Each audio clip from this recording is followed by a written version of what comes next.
Soviet Union, known for communism, space race and the Iron Curtain. But I don't really care about any of that. What I care about is how football looked in the Soviet Union. Politics aside, for me, Russian league was always fun to watch and follow. Brazilians with colourful hair, signings with huge money, dodgy characters, and of course, ultimate team legends. So now, when you add Ukrainian teams such as Dynamo Kyiv or Shakhtar, and then also teams from former states of Soviet Union like Astana, Bate Borisov or Karabakh, it looks like a really strong league. But was it a strong league when it actually existed? We will find out in this video. The Soviet Union was officially founded in 1922 and football had already begun capturing the hearts of its citizens. By the 1930s, football leagues were being organized with teams representing cities, factories and military divisions. The Soviet top league ran for 54 seasons and was established in 1936. It also had a second tier from the beginning, and starting from 1971 it introduced a third tier. To no surprise, Russian teams like Dynamo Moscow, Spartak Moscow and CSKA Moscow emerged as some of the dominant clubs. These teams were not just sports clubs, they were deeply tied to powerful institutions.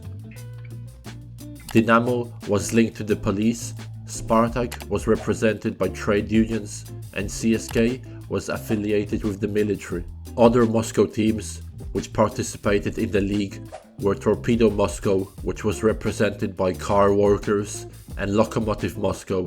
And if you know anything about Russian football or you saw their badge, then I can assume you can guess that they were represented by railroad workers. Another big team from Russia was Zenit Leningrad, represented by defense industry workers, which we all know now is Zenit St. Petersburg.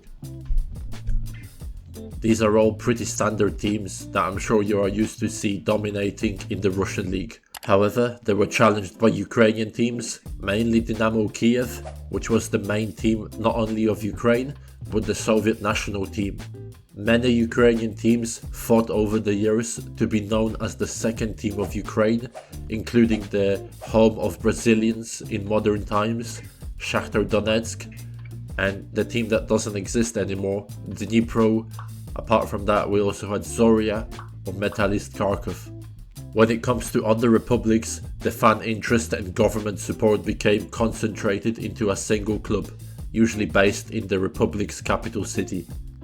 We had Lithuania being represented by Žalgiris Vilnius, Latvia by Daugava Riga, Estonia by Kalev Tallinn, Belarus by Dynamo Minsk, Moldova by Dnistru Kishinev, Armenia by Ararat Yerevan, Azerbaijan by Neftchi Baku, Georgia by Dynamo Tbilisi, Kazakhstan by Kairat Almaty, Uzbekistan by Pakhtakor, and Tajikistan by Pamir Dushanbe.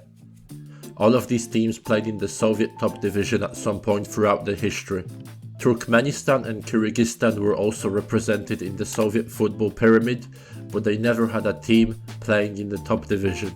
By 1959, Dynamo Moscow had 9 titles, Spartak Moscow had 7 and CSKA Moscow had 5. In 1961, Dynamo Kyiv won their first Soviet top league title, becoming the first champion outside of Moscow. At this point, the league was split into 2 groups of 11, with the top 5 teams from each qualifying for round 2. In round 2, they would only play against teams from the other group, home and away. Dynamo Kyiv were the main team of the Soviet Union, as the national team was comprised of 5 Dynamo Kyiv players in the 1966 World Cup when they finished 4th. Dynamo Moscow became the first team to win a 10th title in 1963 with the legendary goalkeeper Lev Yashin in goal. Soviet Union top division was definitely highly regarded in Europe, as Lev Yashin's performances didn't go unnoticed and he became the first and only goalkeeper to win the Ballon d'Or in 1963. Soviet top division continued to impress and be one of the best leagues in Europe in the 1970s.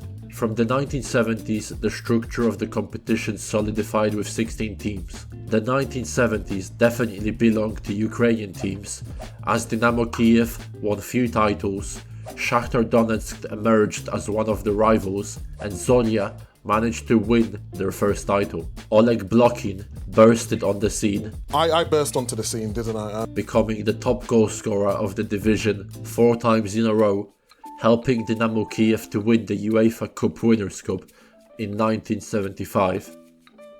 He was awarded for his form with a Ballon d'Or, becoming the second player from the Soviet Union to win the Ballon d'Or. Around this time, the division also started experimenting. Don't worry, experimenting with rules.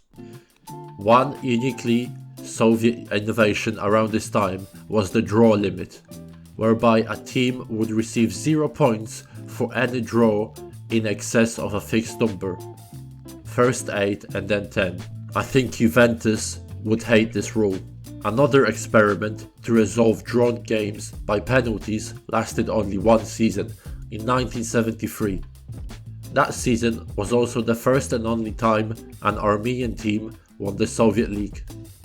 Ararat Yerevan won the league, despite only winning 3 of their 7 penalty shootouts they had that season. In the 1980s and early 90s, the Soviet teams took their good form from the league to European competitions. Dynamo Tbilisi won the UEFA Cup Winners' Cup in 1981, followed by Dynamo Kyiv winning their second in 1986. They beat Atletico Madrid in the final and had 3 of the top 4 scorers of the tournament. Fun fact, anytime Dynamo Kyiv won the UEFA Cup Winners' Cup, their player also won the Ballon d'Or, as in 1986 it happened again with Igor Belanov. His good club record was accompanied by a great performance at the 1986 World Cup, where he netted 4 and assisted 6 as the team, which comprised 13 Dynamo Kyiv players, reached the round of 16. Spartak Moscow and Dynamo Kyiv also reached the semi-finals of the Champions League, or as it was known back then, the European Cup. Dynamo lost in a semi-final in the 86-87 season to the eventual champions Porto, and Spartak reached the semi-finals in the 90-91 season when they lost to Marseille with Abedi Pele and Papin. They did manage to beat Maradona's Napoli and Real Madrid on the way there. At one point in the 1980s, the Soviet Union was the second best league in Europe according to the UEFA coefficient rankings, only behind the Italian league.